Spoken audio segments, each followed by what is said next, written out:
Great. Thanks, Alex. Hi, everybody. Today I'll be talking about what you need to know in enterprise extension management.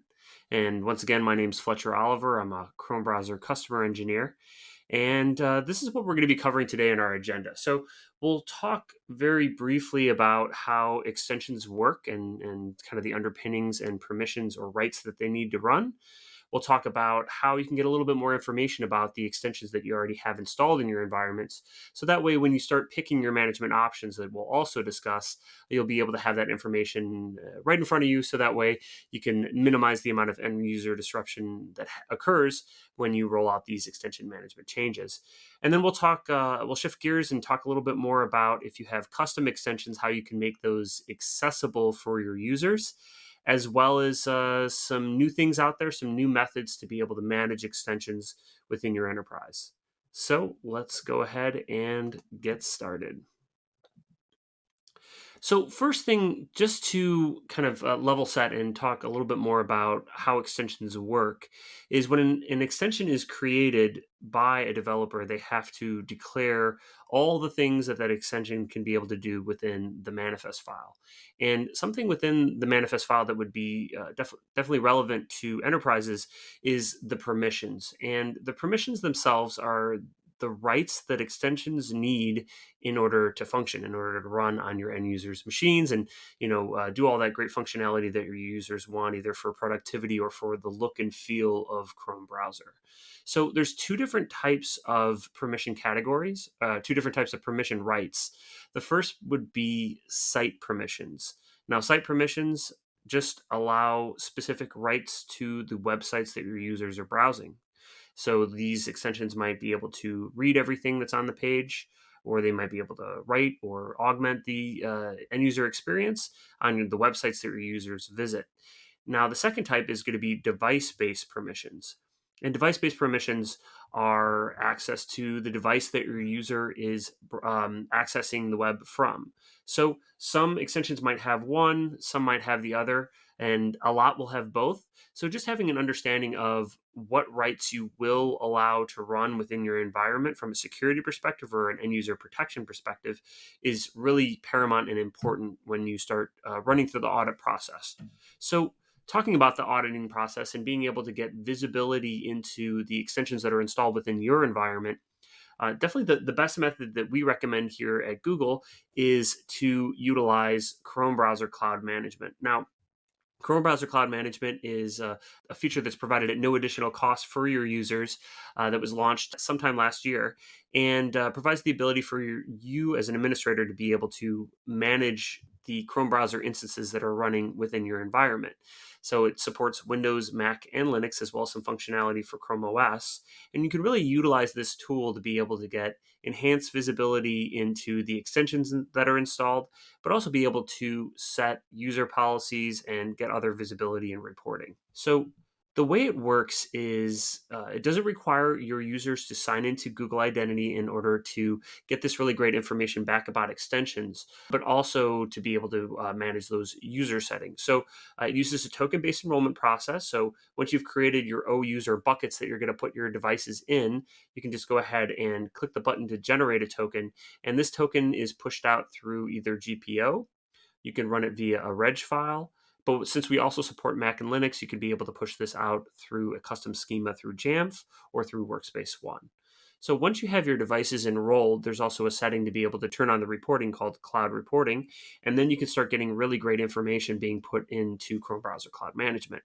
And obviously what's relevant about this conversation is extension information. So you can see here on the screen, I can see all the extensions that are installed. I can be able to see if I want to, say, block an extension that I've deemed not able to allow within my environment, as well as being able to force install extensions, but also being able to get visibility into ones that may have been installed by an administrator or that have been installed individually by a user, as well as a bunch of different other information, but that's a whole different conversation. We'll focus on extensions. So that was a device-based view, but we can actually go more macro view or a whole enterprise view and be able to see all the extensions that are installed for your entire environment. We can be able to look in and see those permissions that are tied to that individual extension. So those site-based permissions that are tied to websites your users visit, as well as the device-based permissions, which are tied to the user's machine that they're browsing from. And I can click on those and be able to see what those APIs are able to call. So that way I can really make a determination from a security perspective whether I will or will not allow these rights to run within my environment, and then start managing by those, which we'll talk about a little later in the conversation. As well as I'll also highlight a new feature that is included for Chrome Browser Cloud Management, which is API support, to be able to export all this information to a CSV file so you can be able to see more information about extensions, where they're installed, and the rights that they have. So we've kind of talked a little bit more about how to get that information. Previously it was really difficult in order to get information on installed extensions. It required, running custom scripts, but now you can use Chrome Browser Cloud Management to get you started.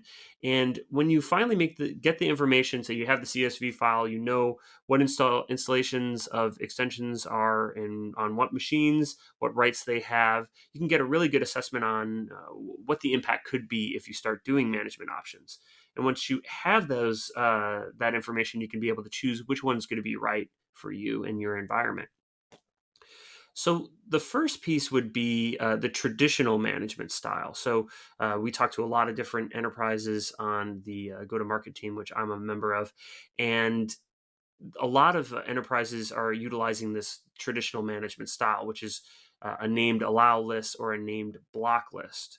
So the allow list would be, hey, these are all the extensions that I've either deemed to not be a security risk, or there's something critical and tied to the business functionality or productivity of my end users, and our block list. So these are the extensions that I will never allow to be installed within my environment. So some enterprises will have just a few on their block list and then allow all other extensions to be installed.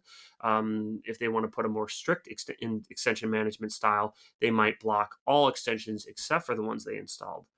However, this can be kind of difficult just because users really like extensions. So you might find yourself adding lots of different extensions to your allow list. So from a management perspective, it can be quite difficult. So we actually recommend a different method, which we call enhanced management. It's actually what we use internally here at Google, as we are kind of a large organization. And that's actually managing the extensions by the extension's behavior instead of the extension itself. So instead of naming a specific extension that you will or will not allow to run, you can actually manage by the behavior of the extension. So we talked earlier about permissions, or the rights that extensions need in order to run, right? Those device-based permissions that have access to the machine that your users are browsing from, as well as the site-based permissions, which have access to the websites that your users are visiting. And what we do is we just manage by those permissions. We say, hey, these are the permissions we will allow, and these are the ones we won't allow. And what's really great about this is because it's not tied to a specific extension, you can be able to manage all of your extensions through this method without having to do a manual effort of adding or subtracting ones based on user demand or based on your security controls. And what also is great about it is it provides the ability to protect you if those extensions get updated. We get a lot of feedback from enterprises that if they put an extension on their allow list, once it's allowed, right? So if those permissions increase, then you've basically allowed that extension to run within your environment. Now, if you manage by permission, you can set that baseline of the rights that you will or will not allow within your environment. So that way, if that extension gets upgraded, or if it gets bought or sold, or even, taken over by a nefarious actor or something along those lines, you can have those controls in place so it can dynamically protect your users and your maybe your customer information as well. And then the secondary piece is going to be blocking by action by runtime hosts. So what this is doing is it provides the ability for extensions to run on websites, maybe external websites that you don't care whether extensions run on, but protecting your most sensitive sites from having actions or extensions reading or writing on those. So we'll talk about this and how to set it up right now. So I talked about all these features and the reasons why you want to manage by behavior, and doing them, kind of together really provides a more dynamic and secure method for managing your extension.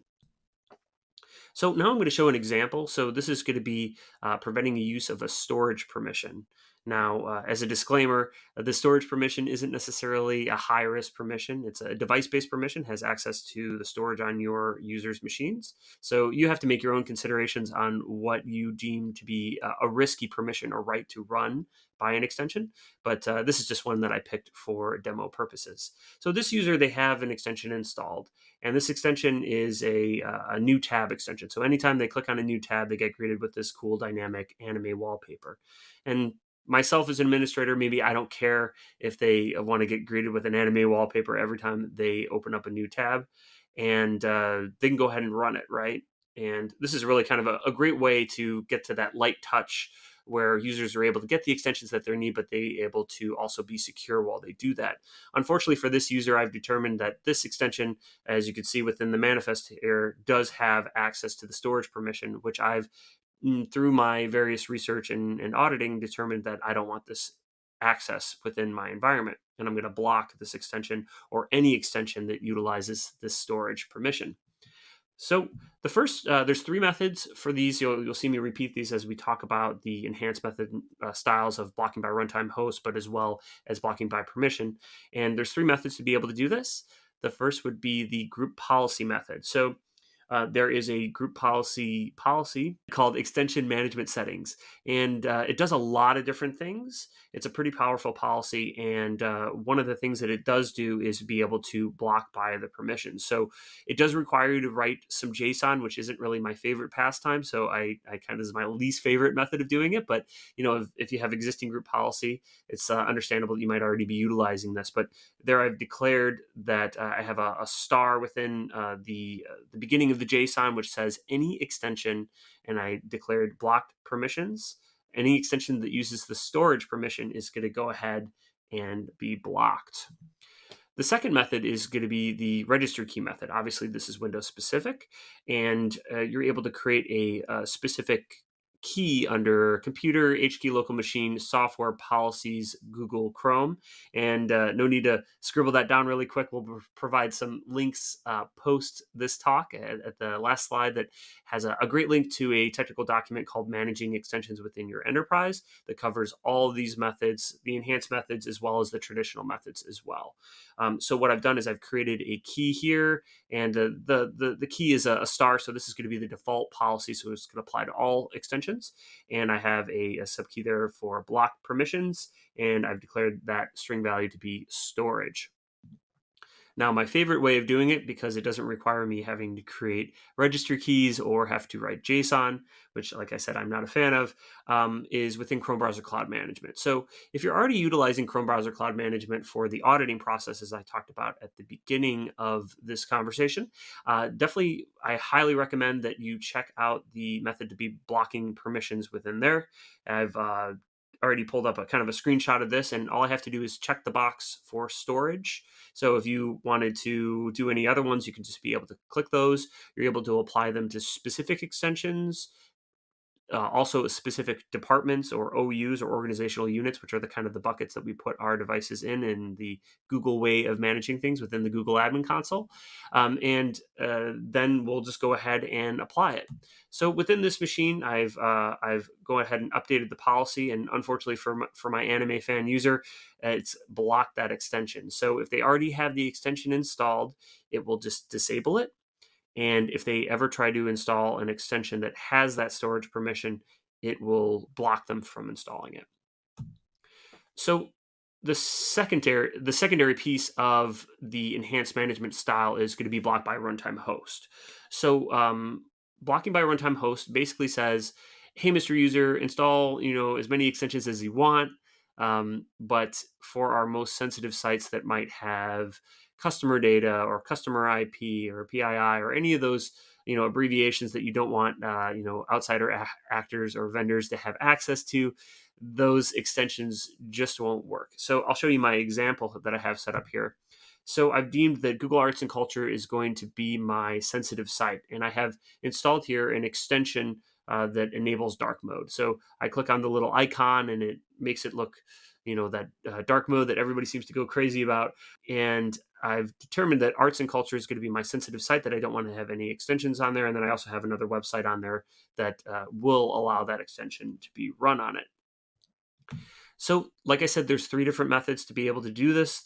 The first would be group policy. So we're back in the extension settings policy, that powerful extension settings policy that provides a lot of different access to do it, but does require you to write JSON for it. And I have within my JSON string a star for the default policy. And runtime host is what I'm going to be declaring this time. And I've put in artsandculture.google.com in there. And this will cover, any subpages or anything along those lines in my JSON string. And the second piece is going to be the registry key method. So in the same location of computer, HKey local machine, software policies, Google Chrome, I've created that extensions setting. Then I have the star for the default policy. You can create different keys under here that are tied to the extension ID, which is kind of a long string of characters that are help make each individual extension unique. So in order to get this extension string, you would just go to the Chrome Web Store to the specific extension that you want. And then at the end of the URL, that's where the extension ID is present. So you could create a key and just block by a specific extension. But this one that I have entered in here will apply to all extensions. So the third way to be able to manage this is back in Chrome Browser Cloud Management. So in the same section where we set the permission settings, right under that is a block by URL. And you can be able to enter in the URL that you want to block. Here I have artsandcultures.google.com. And if you want to enter in multiple URLs, you can be able to just hit enter in between each one and put them in there. So now we've moved on to the machine, we've applied the policy, and I go to the sensitive site that I have deemed, and the extension just doesn't work. And then I can go to a third-party site, and the extension still functions. So really just provides a way for your users to be able to use the extensions that they want, but be able to protect your most sensitive websites at the same time. Now we're going to shift gears a little bit, and we're going to talk about making custom extensions accessible. So if you are creating your own extensions, maybe you had the need to be able to do this because you looked for extensions that were out there and didn't seem to find anything that fit your needs. First thing you're going to need to do is be able to create a Chrome developer account. And it does require a hefty $5 fee in order to publish it. This is more for just to verify your account. And just note that if you do set up group publishing, which I'll talk about in just a few moments, each of your developers will need to pay the $5 fee as well. So once you have access to the developer dashboard, obviously at this point you have an extension that you've already tested and verified that works. You can go ahead and add that, but you can go down to the accounts and management and set up group publishing. And why this is important is if you, Mr. Developer, are out of the office or something like that, and your company needs to get an extension out quickly, and you don't want to have any kind of bottlenecks in the supply chain, so to speak, you can go ahead and create a Google group and create a group publishing to be able to provide delegated rights to other developers that might be in your group. So you can just go ahead and create a new group or use an existing Google group and go ahead and add an email alias in there to be able to provide access to multiple individuals to be able to develop on and publish extensions on your behalf. And as far as the different methods to be able to publish extensions, to be able to make sure that they're accessible to your users, there's three different ways to be able to publish extensions. The first would be a public publishing, which means that it would be present for basically everybody that's out there. It'd be present in Chrome Web Store search. It would not require your users to sign into Google Identity. And all three of these methods are supported within Chrome Browser Cloud Management. And now the second method would be to publish it as a private extension that only your domain can have access to. But it will require your users to have Google Identity and be able to sign in on the domain to be able to gain access to the extension. So this is good for extensions where you don't want to have the public to have access to, and you do have a Google Identity to be able to tie that to your domain. And then the third option, which is definitely very popular, especially in these ages of work from home, is an unlisted extension where you would publish it the general public would not have access to it because it would be unlisted, and you would actually send the link to your users to be able to access that extension, and it does not require them to sign into Google Identity. So something to consider is in the three methods to be able to gain access to provide access to your users for your custom extensions. And then we're going to talk real briefly about what is new. So within Chrome Browser Cloud Management, I highlighted this before. We do have API support not only for exporting extension information, but for a lot of other pieces. So you're able to export all the extension data out of Chrome Browser Cloud Management into a CSV file. So you can open it up in Google Sheets or Excel and be able to view all the extensions that are installed, where they're installed, and the rights that they have. So really great first step for auditing the extensions that are out there before you pick a management style. And we do have step-by-step instructions on how to run the Python script and how to do that on Chrome OS, Linux, Macs, and Windows. Another piece is going to be able to provide a little bit more indication to your end users when they're on the Chrome Web Store on what extensions are blocked. Previously, they would click on the extension if they clicked on an extension that was blocked by the administrator, it would show a message saying this is blocked by the administrator. However, now we've provided an enhanced method to be able to just turn the button red and say this extension has been blocked by your administrator. And we've also provided some enhancements in Chrome Browser Cloud Management to include all organizational units within apps and extensions. So that way you could be able to see if you have multiple extension policies on multiple levels within your organizational units. You can see how they're being applied to your users and to the individual extensions that you may be allowing or blocking. As far as what's next and coming down the pipe, we do have a feature called the extension workflow, and customers have asked for an easier way for end users to be able to request extensions. So now end users will be able to go to the Chrome Web Store, and instead of hitting add to Chrome and then either having it installed or having it blocked, they can put that request in, and that request will be present within Chrome Browser Cloud Management. So from an end user perspective, they click on add to Chrome, and they will say, do you want to send a request to your administrator to allow this extension to be installed? And then once that's approved or denied, the extension will be installed on the end user's machine. And from an administrative perspective, they go to apps and extensions and go down to the request tab, and then they'll be able to see all the requests that are out there and be able to approve or deny it. So for more resources and information about how to get started with managing your extensions, definitely check out more information about Chrome Browser Cloud Management for auditing your extensions. I talked about that extension technical document for managing extensions within your enterprise, as well as taking a look at the extension report API to be able to export that information once you have your devices enrolled. So thanks, everybody. Now I'm going to go ahead and turn it over to Helen, who's going to be talking about how to navigate Chrome updates within your organization. Thanks.